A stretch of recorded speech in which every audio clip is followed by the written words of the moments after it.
The Samsung Galaxy Z Fold 7 is finally here. And yes, it's real, refined, and ridiculously powerful. After years of trial and error, Samsung has delivered what may be the most polished foldable device ever made. No more prototypes or trade-offs. This thing is built to impress. But here's the catch. Despite all the upgrades, the Z Fold 7 drops one major feature. No more S Pen support. That's right. Samsung's flagship foldable no longer works with its own stylus, which is a big deal for anyone who loved sketching, note-taking, or precise input on earlier models. And at nearly $2,000, that leaves a big question. Is it actually a better tablet? To answer that, we're putting it head-to-head with something much simpler, but no less iconic, the iPad Mini 7. Apple's smallest iPad didn't reinvent the wheel this year, but it didn't need to. It's still the gold standard for compact tablets, light, responsive, and incredibly well supported. So which should you buy? Let's find out.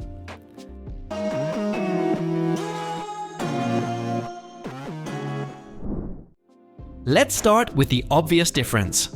Form factor. The Galaxy Z Fold 7 is Samsung's most elegant foldable yet. At just 215 grams and only 8.9mm thick when folded, 4.2mm when open, it finally feels like a normal device. No more pocket bricks or hinge bulges. And with IP48 dust and water resistance, Gorilla Glass Victus Ceramic 2, and a sturdier hinge design, this is the most durable fold yet.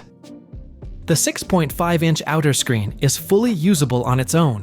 Bright, fast, and beautiful. But unfold it, and you get an immersive 8-inch AMOLED tablet. It's essentially two devices in one, on paper anyway.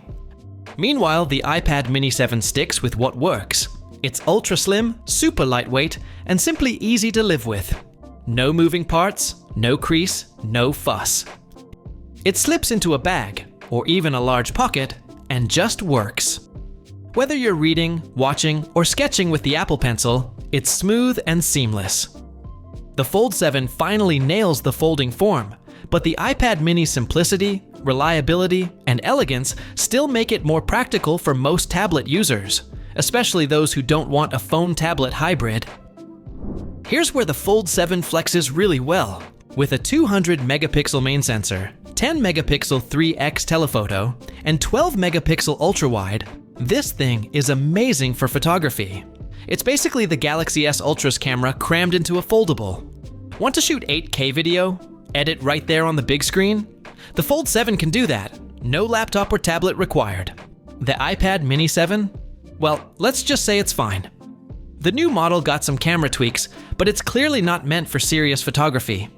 It's good for video calls, document scanning, and the odd snapshot, but that's about it. The Fold 7 wins by a mile if mobile photography and video editing are core to your workflow. But for most iPad Mini users, that's not the point. This is where the iPad Mini 7 punches above its weight. Sure, the Fold 7 runs Android 16 with One UI 7, and it's smooth. Multitasking works well. Samsung DeX is a bonus for power users, and Samsung is now promising 7 years of updates, which is excellent. But Android still struggles with tablet apps. Samsung tries to patch that with multitasking tools, but it's just not as refined as iPad OS. By contrast, iPad OS on the Mini 7 is seamless. Every app feels custom-built for the tablet. From Procreate to LumaFusion and Kindle to Netflix, everything feels optimized. Apple's App Store still dominates when it comes to tablet-optimized software, especially for creatives, students, and readers.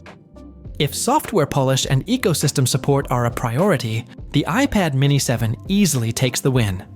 Even with all of Samsung's improvements, Android just can't match iPad OS for tablets yet. Here's the big question. What are you actually getting for your money? At $2,000, the Galaxy Z Fold 7 is doing the job of 3 devices: a phone, a tablet, and a flagship camera.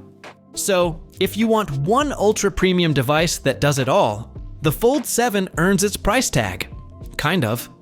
But if you already have a great phone, the iPad Mini 7 at $500 to $700 is a no-brainer. It's an ideal secondary device, A true tablet that's easy to carry, fun to use, and perfect for reading, streaming, and creative work. One nitpick against the Fold 7? Still only 25 watt charging. For a $2,000 device, that's just not good enough. If you want a dedicated tablet that's fast, fun, ultra portable, and backed by the best app ecosystem in the business, the iPad Mini 7 is the smarter buy for most people. But if you're willing to spend big on a device that replaces your phone, your tablet, and your camera, and you're okay sacrificing stylus support and some app polish, the Fold 7 absolutely delivers.